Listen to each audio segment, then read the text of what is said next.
Hola, ¿qué tal? Hoy es 2 de diciembre del año 2017 y estamos en nuestra novena sesión del taller para defensores de derechos humanos, Conocer para defender derechos humanos.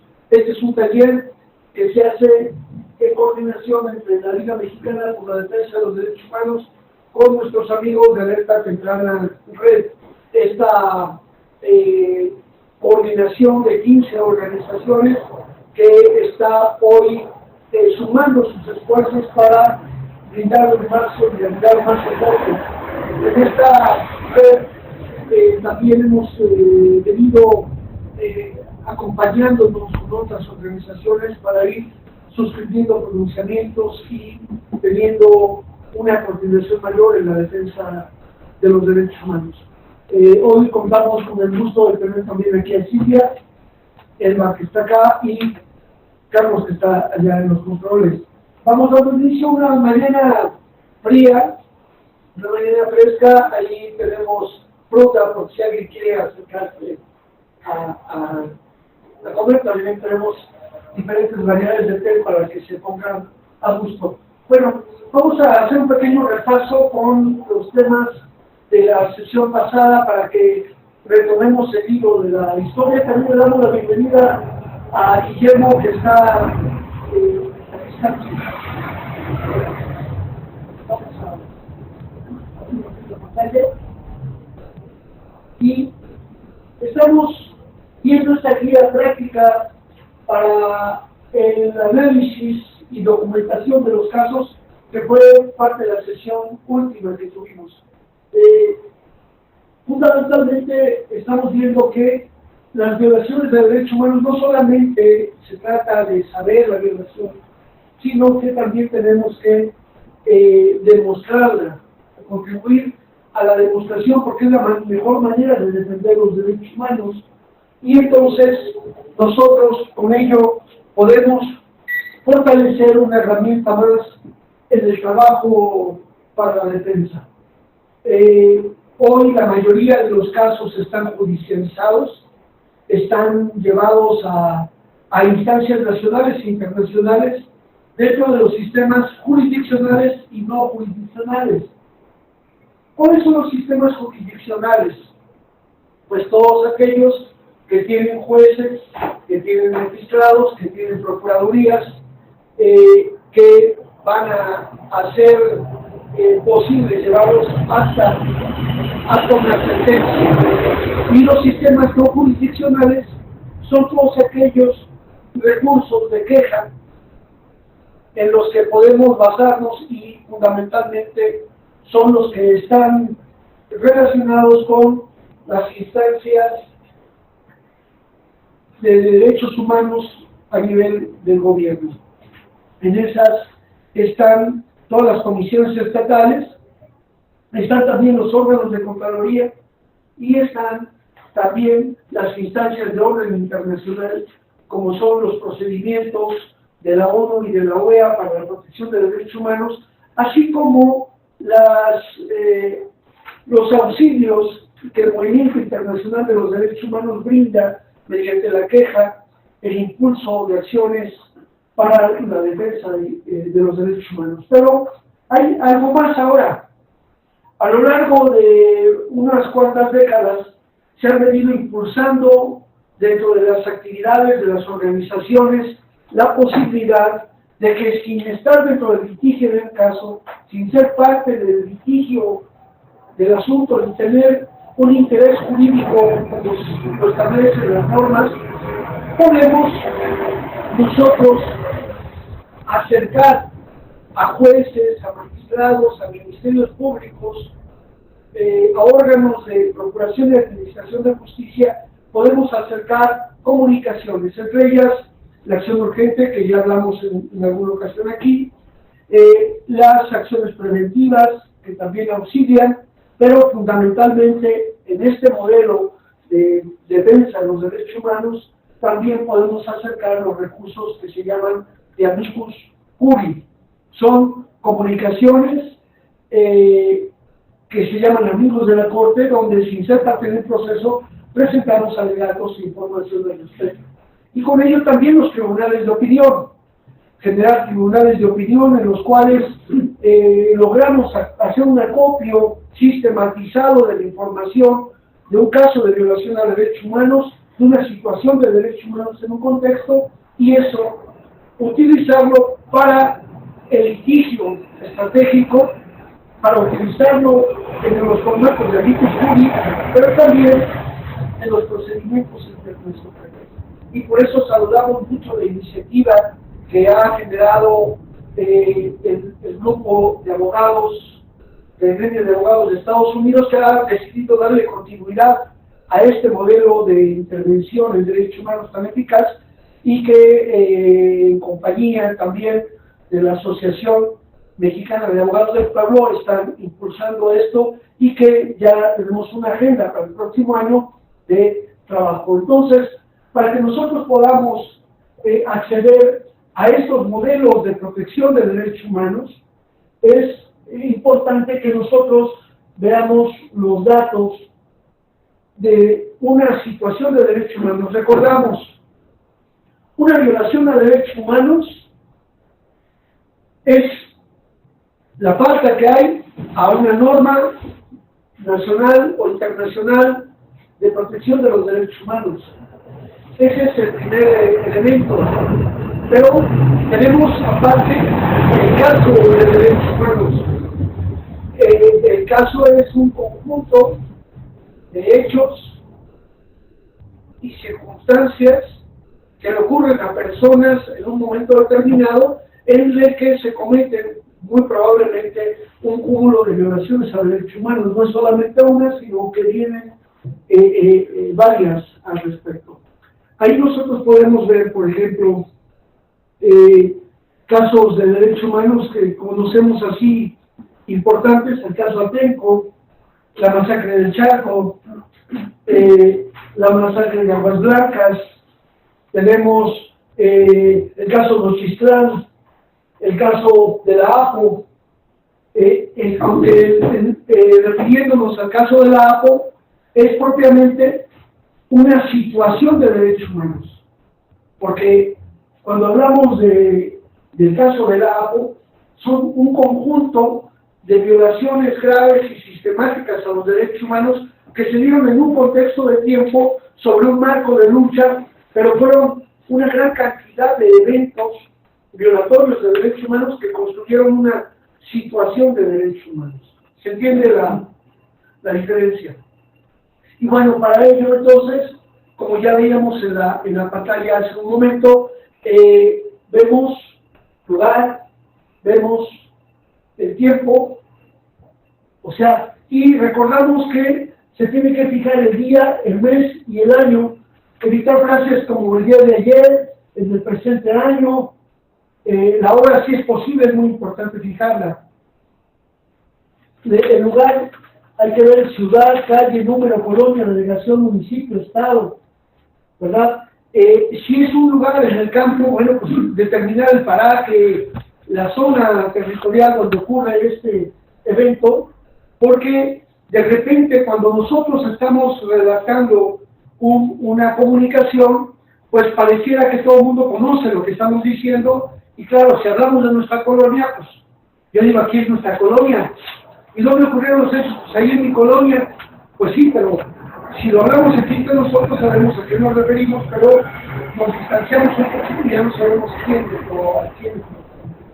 Bueno, entonces las personas hemos visto nombres completos, edad, sexo, ocupación, etnia, número de hijos, organización, etcétera, etcétera. Son datos que hay que recabar para poder acreditar y documentar los casos. La siguiente, por favor.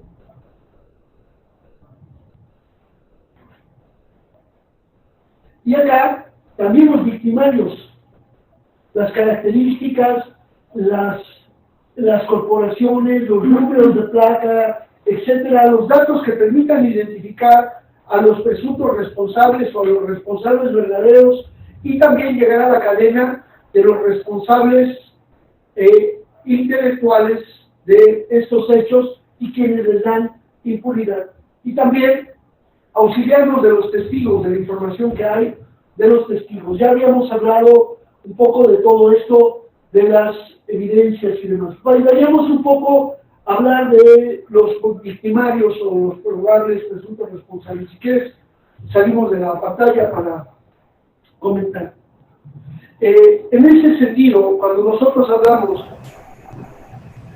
de los presuntos responsables, tenemos que entender primero entonces que para establecer la responsabilidad de un actor material o intelectual de una violación a derechos humanos, hay que tratar de identificar cuáles son las responsabilidades que este servidor público tiene ante la autoridad, ante las leyes, para poder nosotros determinar de quién se trata y cómo hay que actuar en relación con él.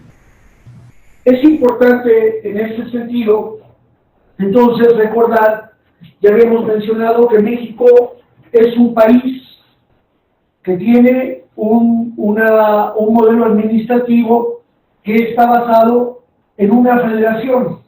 O sea, somos una unión de estados libres y soberanos que se han juntado para configurar lo que es la nación mexicana, o como su nombre oficial es Estados Unidos Mexicanos. El primer elemento es saber entonces que hay dos instancias, más bien tres instancias, que son las federales, las estatales y las municipales.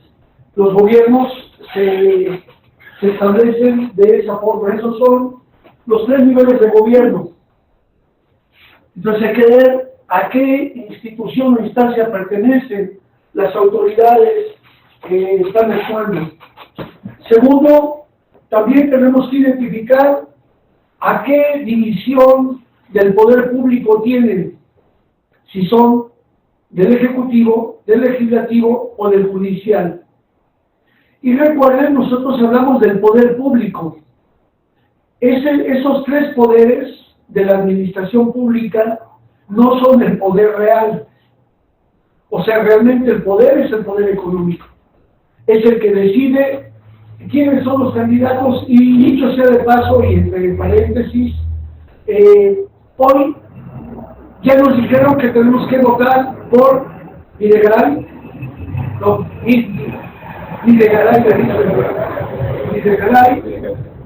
Videgaray, pero ¿quién lo eligió? ¿Quién decidió que él iba a ser un candidato y es por el que hay que votar? Porque nosotros no elegimos. Bueno, hay una cúpula de poder que ha decidido quiénes pueden aspirar a ese poder y se han puesto de acuerdo, y a través de un partido político expresa la voluntad de un poder económico muy fuerte, que incluso tiene un carácter transnacional, y ese es un elemento que hay que considerar. Pero no es materia de este momento de la sesión, pero simplemente para que tengamos un ejemplo, para quedar muy claros de que el poder público es una cosa, es un poder muy chiquito, pero el gran poder es el poder económico. Ese poder económico va a hacer atractivo el modelo electoral. Imagínense si los diputados y senadores tuvieran salario mínimo, los gobernadores, los procuradores, o sea, los servidores públicos de alto nivel, que tuvieran salario mínimo o que tuvieran salarios modestos, dignos, decorosos, pero modestos.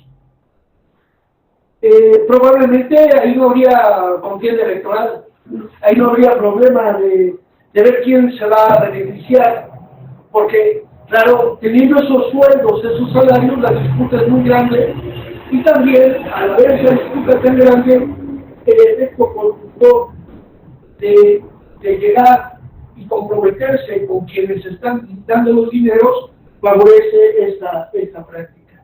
Así es que de entrada es un modelo legalizado de corrupción, en los que a ningún mexicano nos preguntan si estamos de acuerdo en que ganen esos salarios ellos.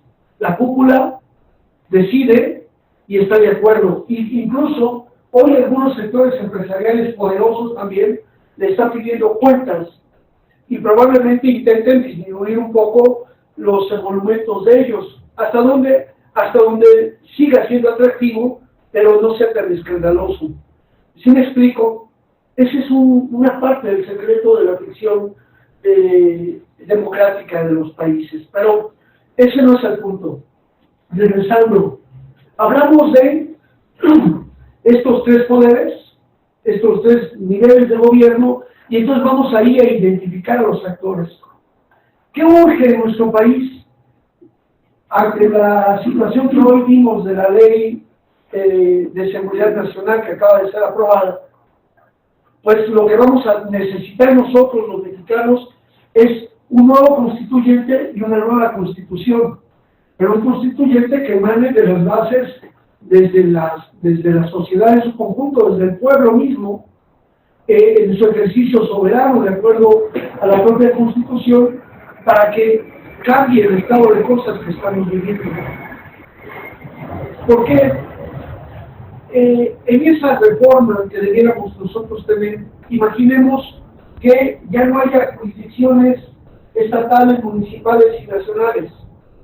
Por ejemplo, Enrique Peña Nieto dijo en relación al caso de Ayotzinapa el 29 de septiembre que el asunto no competía al gobierno federal, que ese era un asunto que competía al gobierno del estado de Guerrero y a las autoridades municipales. ¿Qué significa eso? Bueno, significó un vacío grande de competencias y significó un actuar negligente, un actuar irresponsable y dio impunidad a la situación de cosas que permitió con ello pues, la fabricación de las pruebas y evidencias. ¿Por qué les resulta responsabilidad a Peña Nieto por eso? Pues porque a todas luces era un caso de orden federal. Había uso de armas de fuego exclusivas del ejército, había supuestamente grupos de delincuencia organizada vinculados al tema, había una situación que conmocionó a la sociedad mundial en su conjunto, no solamente a la local, sino a la nacional e internacional. Y aún así, el gobierno no tomó a nivel federal el acuerdo de inmediatamente intervenir, y mucho menos hizo de que todas las procuradurías, órganos de inteligencia, militares, civiles, todos se unieran ante un espacio ya que tiene de ley, que es la coordinación, el Consejo Nacional de Seguridad. En ese Consejo Nacional de Seguridad Pública, entre comillas, ahí está la coordinación de todas las instancias municipales, estatales y federales, y ahí pudo inmediatamente pedir toda la información disponible para que se ofreciera a las instancias de procuración y administración de justicia para que se investigara. Y no, lo que permitió es que se ocultara, se maquillara e incluso se destruyera o se negara la información. Por eso, en este esfuerzo nuevo, imagínense que nosotros pudiéramos ya entonces no tener esa competencia entre lo federal, lo estatal o lo municipal, y que se investigara de lleno o de conjunto cualquier eventualidad. Lo mismo debería ocurrir con la Comisión Nacional de los Derechos Humanos y todas las comisiones estatales. ¿Cuánto se gasta en las comisiones de derechos humanos? Porque hay una federal, pero la federal está en la Ciudad de México y tiene algunas sedes en otros lugares. Pero con frecuencia dice, es que no vimos que hubiera autoridades federales, entonces le toca a la comisión estatal o viceversa. Y entonces se diluyen las responsabilidades e incluso se diluye la información. ¿Por qué? Porque cada una reporta, pero no hay una instancia que nos diga cuál es el estado de cosas, de las violaciones a derechos humanos que existen en el país.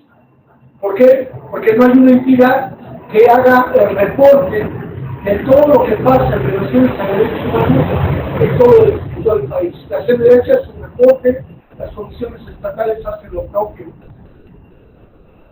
Si en lugar de haber una Comisión Nacional de los Derechos Humanos y las comisiones estatales tuviéramos un solo organismo con entidades en cada lugar, pues entonces podría facilitar el registro, podría facilitar la coordinación de esfuerzos e incluso podría ayudar más en la lucha contra la impunidad, porque es frecuente que una persona que violenta derechos humanos en un estado es sancionada y se va a otro estado y sigue haciendo lo mismo, porque allá sí le permiten trabajar. En fin, pero estamos entonces en esta parte de la identificación de los actores que participan en una violación a derechos humanos. Hemos visto que a raíz de la entrada de Vicente Fox, y luego Felipe Calderón, y luego Peña Nieto, ha habido un continuo que incluso, ya hemos mencionado, va más allá también hasta el propio Salinas de Gortari, en este proceso de militarización y de despojo de los recursos naturales de la población. El tema central de la militarización es el tema del saqueo, del despojo de los recursos de las poblaciones y por ahí se cayó la sesión, ¿no? No sé. Bueno, esta situación que estamos nosotros viviendo en nuestro país con esta gran cantidad de presencia militar que hoy tiene un espacio privilegiado y que está dominando ya los designios de la nación.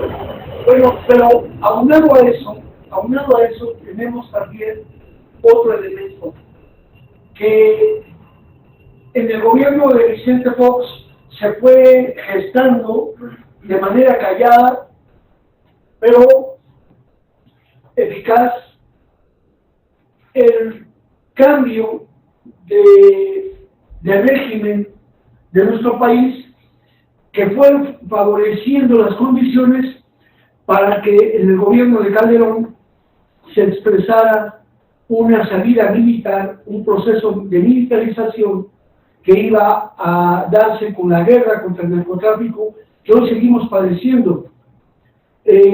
Calderón da inicio en el 2006 a la guerra, la continúa Enrique Peña Nieto y hoy seguimos teniendo sus estragos tan severos, pero con este discurso de que hay una delincuencia poderosa que ha permeado las instancias, que las ha corrompido, y en realidad no es así. Lo que estamos viviendo es la descomposición del Estado mexicano, que se ha convertido en un Estado narco-policíaco militar.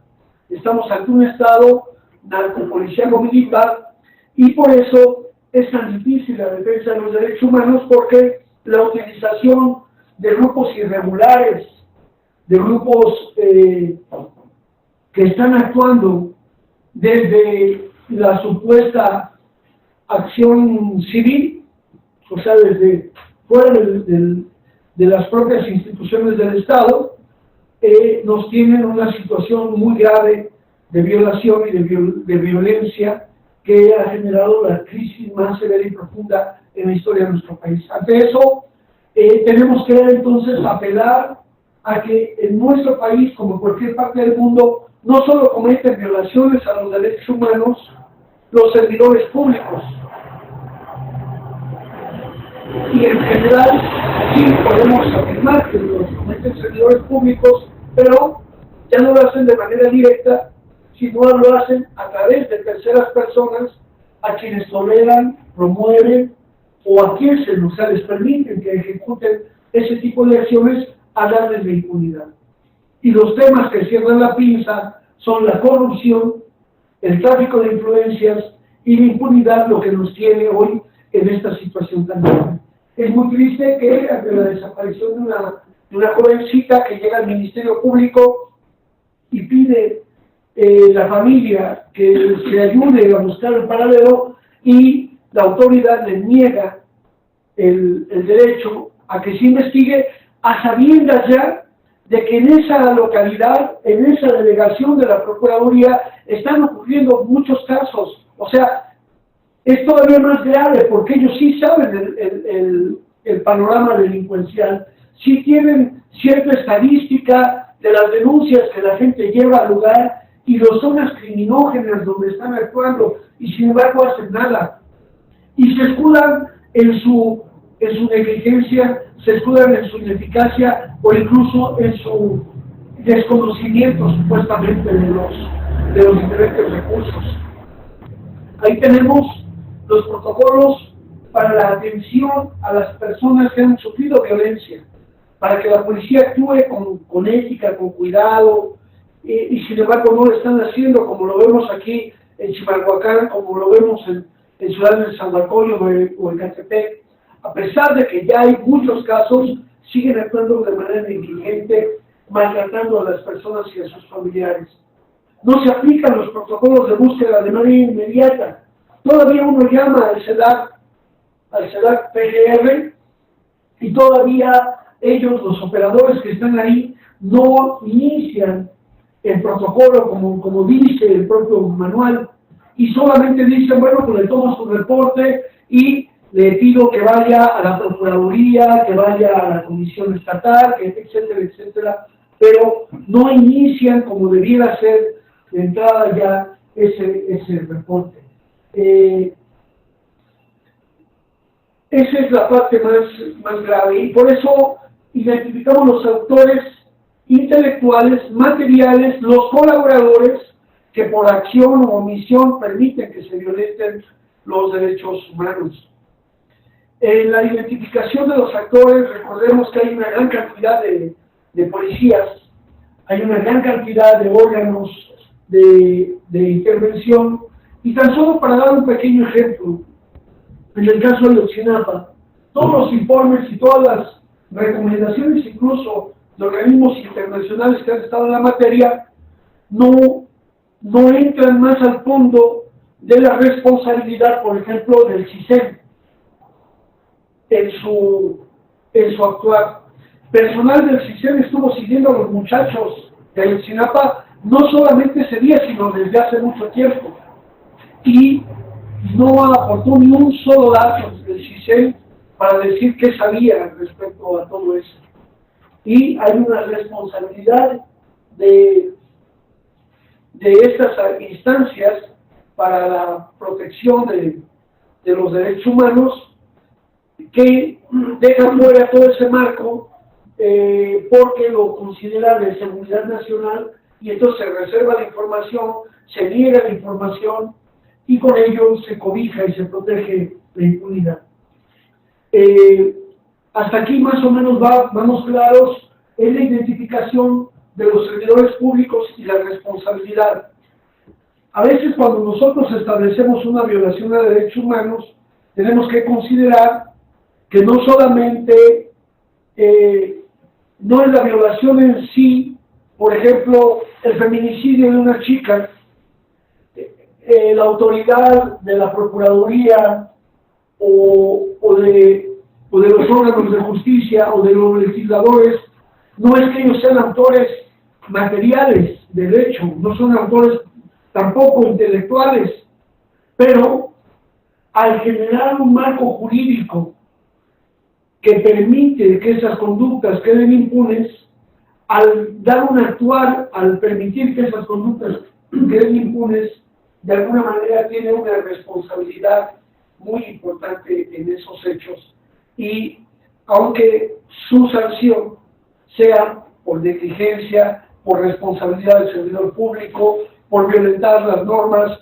de los códigos que establecen sus leyes orgánicas internas, pero le resulta responsabilidad. Y en cuanto a las comisiones nacionales y estatales de derechos humanos o de las entidades federativas, también le resulta responsabilidad porque, por ejemplo, tenemos una gran cantidad de casos de tortura, y entre ellos tenemos el caso del 17 de mayo del 2013. Es la fecha que la Comisión Nacional de los Derechos Humanos no ha emitido la recomendación por la tortura de 13 personas. Ya incluso un juez determinó la libertad de uno, demostrándose que hubo detención arbitraria, que hubo violación al derecho al debido proceso, que hubo tortura.